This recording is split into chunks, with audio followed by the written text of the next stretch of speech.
terhadap istrinya. Pak Suyatno namanya. Usianya 58 tahun saat ini. Ketika dulu ia menikah dengan sang istri, yang mana istrinya merupakan istri yang sangat solihah, dan sang istri mendapatkan Pak Suyatno seorang laki-laki yang sangat solih. Mereka membangun kehidupan rumah tangga mereka dengan dasar dan landasan ibadah. Mereka membangun kehidupan rumah tangga mereka untuk menggapai ridho dari Allah Subhanahu wa Ta'ala. Maka pernikahan yang mereka jalankan adalah pernikahan yang sakinah, mawaddah, warohmah. Pernikahan yang tenang, tentram, penuh rasa cinta dan kasih sayang. Anak pertama lahir, bahagialah rumah tangga mereka. Anak kedua lahir, anak ketiga lahir, dan ketika anak keempat mereka lahir, disinilah cinta itu diuji oleh Allah sampai mana kedalamannya. Ketika sang istri melahirkan anak keempat, maka tiba-tiba kaki sang istri tak bisa lagi digerakkan. Sang istri tidak bisa lagi beraktivitas seperti biasa. Dan disinilah ujian demi ujian itu dimulai. 2 tahun lamanya, sang istri lumpuh, tak bisa berjalan. Dan selama itu pula, Pak Suyatno yang menggendong istrinya ketika sang istri mau ke kamar mandi atau mau beraktivitas di dalam rumah. Ternyata ujian tidak berhenti sampai di situ. Karena menginjak tahun ketiga, tangan dan tubuh dari sang istri tak bisa digerakkan. Sang istri lumpuh total, seolah-olah dalam tubuhnya sudah tidak lagi ada tulangnya. Dan kemudian belum cukup juga sampai di situ, karena lidah sang istri juga tidak bisa digerakkan, mengakibatkan istri dari Pak Suyatno sudahlah lumpuh total dan tidak bisa berbicara. Indra yang berfungsi hanya penglihatan dan pendengaran saja. Maka apa yang dilakukan oleh laki-laki yang solih ini? Di sepertiga malam, Pak Suyatno paham bahwa Allah turun ke langit dunia. Dan disitulah Pak Suyatno merendahkan diri serendah-rendahnya di hadapan Allah. Ia letakkan kepalanya untuk bersujud dan bersimpuh kepada Allah Subhanahu wa Ta'ala. Dan dia memohon kepada Allah untuk diberikan kesabaran dan kesetiaan dalam mendampingi istrinya yang sakit. Pak Suyatno tidak pernah mengatakan, kenapa ya Allah? Kenapa harus saya wahai Allah? Kenapa harus istri saya wahai Allah? Kenapa harus keluarga saya wahai Allah yang menimpa kejadian seperti ini? Pak Suyatno nggak pernah mengatakan, apa salah saya, apa dosa saya, apa dosa istri saya, apa dosa keluarga saya. Tidak. Kalimat marah itu tidak pernah keluar dari mulut laki-laki solih itu. Sebaliknya, kalimat yang keluar adalah, wahai Allah, berikanlah aku kesabaran, istriku kesabaran, keluargaku kesabaran atas ujian keimanan ini, wahai Allah. Wahai Allah, aku paham bahwa semua yang Engkau berikan kepada kami adalah sebagai penggugur dosa-dosa kami yang begitu menggunung, wahai Allah. Dan Pak Suyatno tidak bisa menahan bulir-bulir air matanya ketika berkomunikasi dengan indah di setiap sepertiga malam terakhirnya. Sang istri pun di pembaringannya hanya bisa menatap sang laki-laki solih ini dan juga tak bisa menahan air matanya. Dan apa yang dilakukan Pak Suyatno sehari-hari? Di pagi hari sebelum ia berangkat bekerja, ia menggendong istrinya, ia memandikan istrinya, mengganti pakaian istrinya, menyuapi dengan tangannya sendiri makanan ke mulut sang istri. Kemudian Pak Suyatno pergi bekerja. Siang hari ia kembali pulang, kembali menatap sang istrinya, ia suapi dengan tangannya sendiri masuk ke dalam mulut istrinya, dan kembali lagi bekerja. Sore hari, Pak Suyatno kembali pulang dari bekerja, menghadap lagi kepada istrinya, dimandikan lagi istrinya, diganti pakaian lagi istrinya, dan itu berlangsung selama 32 tahun. Setiap hari rutinitas yang dilakukan adalah melayani sang istri. Dan setiap malam ia memeluk dan menciumi istrinya. Dan ia bercerita apa yang ia lakukan sepanjang hari selama ia bekerja. Sang istri memang tidak bisa berkata-kata, tapi dari tatapan matanya, sang istri ingin mengatakan betapa ia sangat membutuhkan dan memerlukan sang suami itu terus-menerus berada di sisinya. Pak Suyatno memang mungkin tidak pernah bisa mendengar ucapan terima kasih dari sang istri. Tapi ketika istrinya tersenyum, itulah kebahagiaan terbesar dari seorang suami yang setia ini. Selama berpuluh-puluh tahun, tak jarang teman-teman Pak Suyatno mengatakan, "Mengapa engkau tidak menikah lagi? Kenapa engkau tidak memilih wanita lain saja? Apa yang engkau dapatkan dari seorang istri lumpuh dan bisu seperti dia, yang tidak bisa berucap dan tidak pernah bisa melayanimu selama ini? Bukankah laki-laki harusnya dilayani, bukan melayani seorang istri seperti yang engkau lakukan?"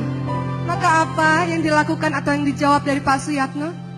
Hanya tersenyum saja, tidak pernah membalas perkataan dari teman-temannya itu. Tetap saja setiap hari yang ia lakukan selalu setia berada di sisi sang istri. Pak Suyatno memiliki 4 orang anak, tapi ia memerintahkan anaknya untuk fokus belajar agar bisa menjadi orang, sementara dia sendiri di tengah kesibukannya bekerja untuk mencari nafkah, juga melayani, melindungi, menyayangi sang istri. Dan sang istri mungkin sakit secara fisiknya, tapi hatinya begitu bahagia mendapatkan suami seperti Pak Suyatno. Bertahun-tahun kemudian, anak-anak ini sudah tumbuh besar. Mereka sudah menikah dan berpisah rumah dengan kedua orang tuanya ini. Maka anak-anak ini pun berkumpul kembali datang ke rumah Pak Suyatno dan ibunya. Dan anak-anak berkata pada sang bapak, "Bapak, sudah terlalu lama Bapak melakukan ini. Kini saatnya Bapak bahagia. Menikahlah Pak. Menikah dengan orang lain. Menikah dengan wanita lain Pak. Agar Bapak ada yang mengurusi. Agar Bapak ada yang melayani. Agar Bapak bahagia. Tidak menghabiskan masa tua Bapak dengan terus-menerus mengurus ibu. Kami ini sudah sukses Pak. Izinkan kami merawat ibu Pak. Kami ini sudah berhasil Pak. Izinkan kami membawa ibu ke rumah kami. Biar Bapak tenang dengan masa tua Bapak bersama istri Bapak yang lain. Bersama istri Bapak yang baru. Ibu pun pasti setuju Pak. Kami tidak tega melihat Bapak sudah tua renta begini masih terus mengurus ibu. Izinkan kami saja Pak. Kata keempat anaknya memohon kepada Pak Suyatno. Pak Suyatno memandang anak-anaknya dengan lembut, tatapan penuh kasih sayang. Kemudian melempar pandangannya ke arah istrinya yang juga tidak bergerak di atas pembaringan. Ia kembali menatap anak-anaknya.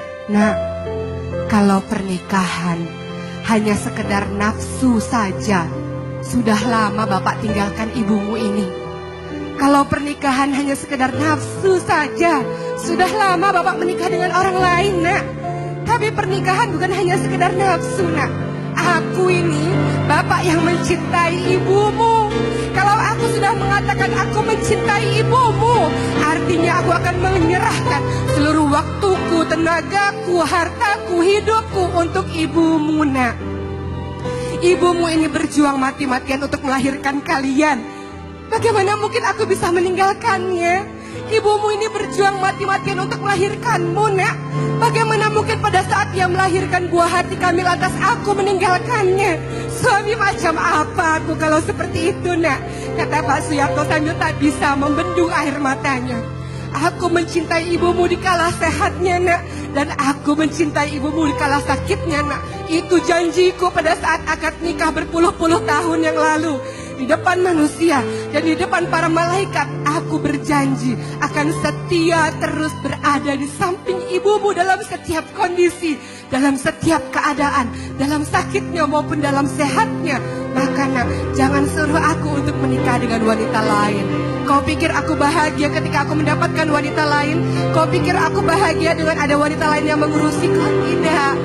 Batinku ini bahagia ketika aku bisa berada terus di sisi ibumu, sisi orang yang paling aku cintai di muka bumi ini. Maka izinkan aku terus merawatnya sampai akhir hidupku.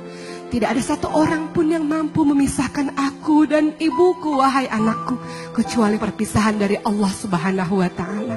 Jangan kau katakan lagi kata-kata itu. Karena aku mencintai ibumu tanpa syarat, kata sang bapak. Maka meneteslah air mata dari keempat anak-anaknya tersebut. Pahamlah sang anak-anak tersebut, bapaknya ini bukan orang biasa. Bapaknya ini bukan laki-laki biasa. Bapaknya ini laki-laki yang penuh dengan komitmen menjaga pernikahan. Bapaknya ini adalah laki-laki yang sungguh-sungguh mencintai ibunya apa adanya. Dan bagaimana dengan istri dari Pak Suyatno? Maka melelehlah, turunlah butir-butir dari matanya, air mata yang tulus dan air mata yang seolah-olah mengatakan, wahai suamiku, betapa beruntungnya aku memiliki laki-laki setia sepertimu. Di saat aku merasa aku penuh kekurangan, di saat aku merasa tidak punya semangat untuk melanjutkan hidup, kaulah yang senantiasa berada di sisiku. Laki-laki yang setia, laki-laki yang menjagaku di saat sehatku maupun di saat sakitku, di saat mudaku maupun di saat tuaku. Kaulah laki-laki yang terbaik. Maka Pak Suyatno pun memeluk istrinya dan mencium kening istrinya dengan mengatakan, aku mencintaimu dan aku akan tetap terus setia berada di sisimu, wahai istriku. Kisah yang indah tentang kesetiaan dari seorang laki-laki. Lihat, Pak Suyatno sebenarnya mengajarkan kepada kita akhlak yang diajarkan oleh Rasulullah Sallallahu Alaihi Wasallam, bahwa laki-laki terbaik di muka bumi ini adalah laki-laki yang terbaik terhadap keluarganya. Laki-laki yang terbaik di muka bumi ini adalah laki-laki yang sangat sayang terhadap istrinya. Hinalah laki-laki ketika dia menghinakan wanita, dan begitu mulia laki-laki ketika dia memuliakan seorang wanita. Pak Suyatno yang sederhana mengajarkan cerita yang dahsyat kepada kita akan semua keadaan yang terjadi pada pasangan kita. Ia tetap terus berada di sisinya sampai kapanpun. Itulah ujian demi ujian yang terjadi dalam rumah tangga kita. Sanggupkah kita untuk melewatinya? Sanggupkah kita untuk setia berada di sisinya? Belajar dari kisah ini, bagaimana Pak Suyatno sangat berterima kasih kepada sang istri yang apa? Yang melahirkan anak-anaknya. Pernah merasakan bahagia? Pernah. Ini hanya ujian kecil saja. Pak Suyatno paham, ia akan terus berada di sisi sang istri dan berharap bersama sang istri juga di syurganya Allah kebahagiaan yang lebih abadi. Mudah-mudahan kita bisa menjaga komitmen pernikahan kita dengan kesetiaan, insya Allah.